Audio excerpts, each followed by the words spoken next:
Salam sejahtera.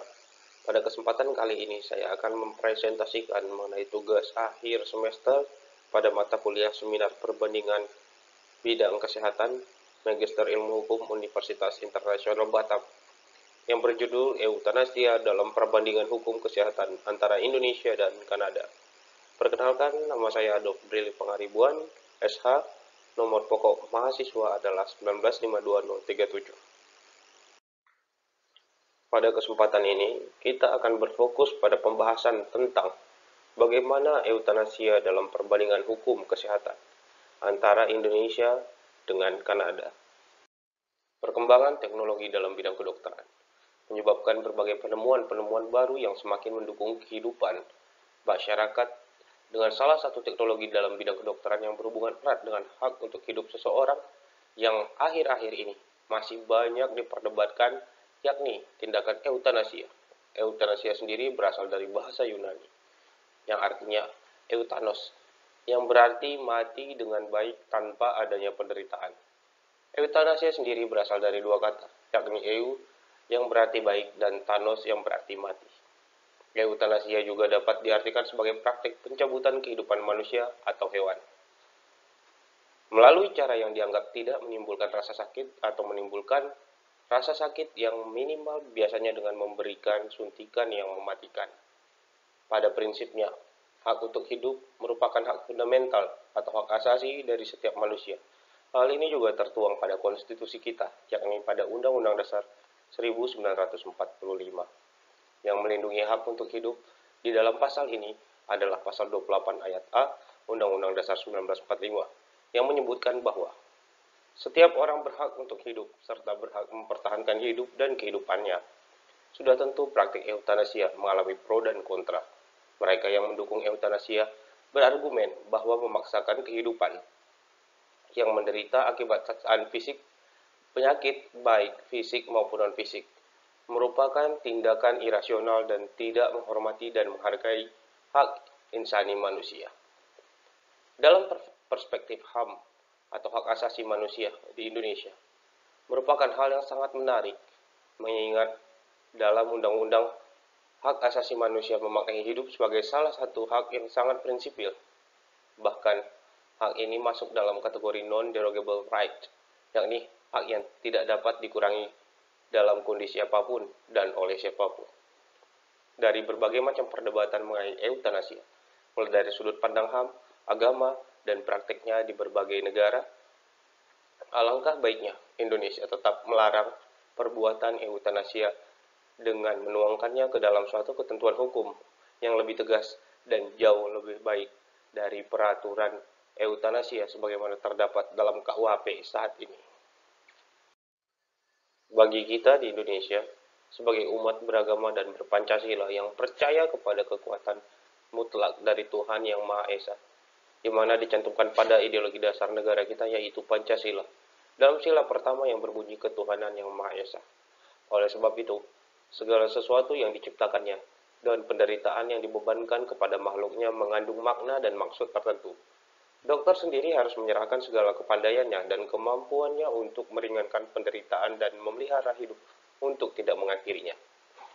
Ketentuan ini tertuang pada pasal 344 KUHP, yang merupakan suatu perbuatan yang menghilangkan nyawa, jiwa orang lain yang harus dikenakan hukuman.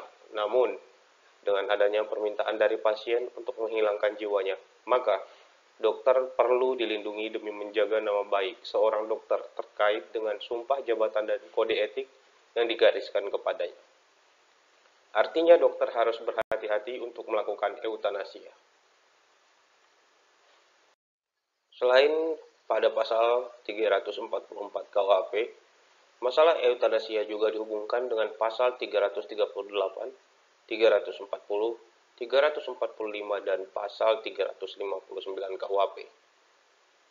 Pasal 338 KUHP mengatur mengenai kejahatan terhadap nyawa seseorang yang dilakukan secara sengaja, sedangkan pada pasal 340 KUHP mengatur mengenai kejahatan terhadap nyawa seseorang dengan cara membunuh yang direncanakan.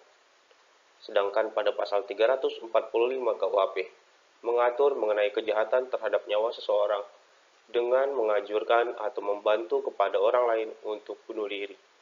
Dan pasal 359 KUHP yang mengatur kejahatan terhadap nyawa seseorang yang terjadi karena kealpaan. Eutanasia memang belum diatur secara khusus, baik dalam Undang-Undang Kesehatan dan Undang-Undang Praktik Kedokteran. Namun selama ini, pasal yang paling mendekati adalah pasal 344 KUHP yang secara eksplisit melarang adanya euthanasia aktif. Euthanasia aktif dapat dikategorikan sebagai praktek medis yang dilakukan secara sengaja atau dapat dikatakan sebagai praktek malpraktek medis. Pada tanggal 17 Juni 2016, pemerintah Kanada telah mengeluarkan undang-undang federal yang mengatur tentang eutanasia. Undang-undang ini dianggap bisa menyeimbangkan antara otonomi pribadi bagi mereka yang mencari akses kesehatan untuk meninggal lewat jalan medis dan melindungi mereka yang rentan. Kematian yang dibantu secara medis atau eutanasia dibolehkan di beberapa negara termasuk Swiss, Belanda, Albania, Kolombia, dan Jepang. Di Amerika Serikat sendiri, praktik ini di negara bagian Washington, California, Oregon, Vermont, New Mexico, dan Montana. Didasarkan pada kriteria kelayakan seperti kapasitas pengambilan keputusan atau penyakit yang tidak bisa disembuhkan. Kebijakan ini secara resmi menyetujui eutanasia dan bunuh diri yang dibantu oleh dokter, dan hanya tunduk pada batasan hukum. Kebijakan ini tidak mengecualikan anak di bawah umur, orang dengan gangguan mental atau sakit jiwa, serta tidak membatasi eutanasia dan bantuan bunuh diri terhadap orang sakit yang tidak bisa disembuhkan, atau rasa sakit yang tak terkontrol. Keduanya diklasifikasikan sebagai akhir dari perawatan hidup, yang menjanjikan dukungan bagi pasien untuk mendapatkan prosedur ini. Kebijakan baru ini secara jelas meminta agar Mahkamah Agung Kanada melegalkan prosedur eutanasia dan bunuh diri yang dibantu dokter dengan ketentuan yang dapat diterima oleh para hakim. Dengan disahkannya pada tanggal 17 Juni 2016, Undang-Undang Federal yang baru ini mulai berlaku, yang menciptakan kerangka peraturan untuk bantuan medis saat meninggal di Kanada. Di bawah undang-undang ini, bantuan medis dalam kematian adalah legal jika kriteria kelayakan dipenuhi dan perlindungan prosedural diikuti. Kriteria kelayakannya adalah sebagai berikut. Yang pertama adalah seseorang dapat menerima bantuan medis dalam kematian hanya jika mereka memenuhi semua kriteria. Kriteria sebagai berikut. A. Mereka memenuhi syarat atau tetapi untuk periode tinggal atau masa tunggu minimum yang berlaku akan memenuhi syarat-syarat untuk layanan kesehatan yang didanai oleh pemerintah di Kanada. Mereka setidaknya berusia 18 tahun dan mampu membuat keputusan sehubungan dengan kesehatan mereka. Mereka memiliki kondisi medis yang menyedihkan dan tidak dapat disembuhkan lagi. Mereka telah membuat permintaan sukarela untuk bantuan medis dalam kematian yang khususnya tidak dibuat sebagai akibat dari tekanan eksternal, dan mereka memberikan persetujuan untuk menerima bantuan medis saat sekarat setelah diberitahu tentang cara yang tersedia untuk meringankan penderitaan mereka, termasuk perawatan paliatif. Kemudian yang kedua adalah seseorang memiliki kondisi medis yang menyedihkan dan tidak dapat disembuhkan lagi, hanya jika memenuhi kriteria sebagai berikut. Mereka memiliki penyakit atau kecacatan yang serius dan tidak dapat disembuhkan. Mereka berada dalam keadaan lanjut dengan penurunan kemampuan yang tidak dapat diubah. Bahwa penyakit atau kecacatan dan keadaan merosot itu menyebabkan mereka bertahan secara fisik atau psikologis, penderitaan yang tidak tertahankan bagi mereka dan tidak dapat diredakan dalam kondisi yang mereka anggap dapat diterima, dan kematian alami mereka telah menjadi dapat diprediksi secara wajar dengan mempertimbangkan semua keadaan medis mereka, tanpa prognosis yang harus dibuat mengenai jangka waktu tertentu yang mereka miliki. Pengamanan prosedur utama adalah sebagai berikut. Sebelum praktisi medis atau perawat memberikan bantuan medis saat sekarat, praktisi medis atau perawat harus berpendapat bahwa orang tersebut memenuhi semua kriteria yang ditetapkan dalam ayat 1, dan memastikan bahwa permintaan bantuan medis orang tersebut saat sekarat adalah dibuat secara tertulis dan ditandatangani serta diberi tanggal oleh orang atau orang lain di bawah ayat 4, dan ditandatangani dan diberi tanggal setelah orang tersebut diberitahu oleh praktisi medis atau perawat praktisi, orang tersebut memiliki kondisi medis yang tidak dapat disembuhkan. Yakin bahwa permintaan ditandatangani dan diberi tanggal oleh orang-orang atau oleh orang lain di bawah ayat 4 di hadapan dua saksi independen yang kemudian juga menandatangani dan memberi tanggal pada permintaan tersebut. Kemudian, memastikan bahwa orang tersebut telah diberitahu bahwa mereka dapat kapanpun dan dengan cara apapun menarik diri dari permintaan mereka. Selanjutnya adalah memastikan bahwa praktisi medis atau perawat lainnya telah memberikan pendapat tertulis yang mengkonfirmasikan bahwa orang tersebut memiliki semua kriteria yang ditetapkan di dalam ayat 1. Dan mereka harus yakin bahwa mereka dan praktisi medis atau perawat lainnya yang dirujuk dalam paragraf E. Independen. G. Memastikan bahwa setidaknya ada 10 hari yang jelas antara hari di mana permintaan ditandatangani oleh atau atas nama orang tersebut dan hari di mana bantuan medis untuk sekarat diberikan, atau jika mereka dan praktisi medis atau perawat praktisi lain yang dirujuk pada paragraf E, keduanya berpendapat bahwa kematian orang tersebut atau hilangnya kapasitas mereka untuk memberikan persetujuan yang dikonfirmasikan sudah dekat. Setiap periode yang lebih singkat yang dianggap tepat oleh praktisi medis atau perawat praktisi pertama dalam keadaan tersebut. Segera sebelum memberikan bantuan medis saat sekarat, bagi orang tersebut kesempatan untuk menarik kembali permintaannya dan memastikan bahwa orang tersebut memberikan persetujuan secara tegas untuk menerima bantuan medis saat sekarat, dan jika orang tersebut mengalami kesulitan berkomunikasi. Semua tindakan yang diambil yang diperlukan untuk menyediakan sarana yang andal agar orang tersebut dapat memahami informasi yang diberikan kepadanya dan mengkomunikasikan keputusannya. Rincian prosedural tambahan diatur dalam undang-undang selanjutnya.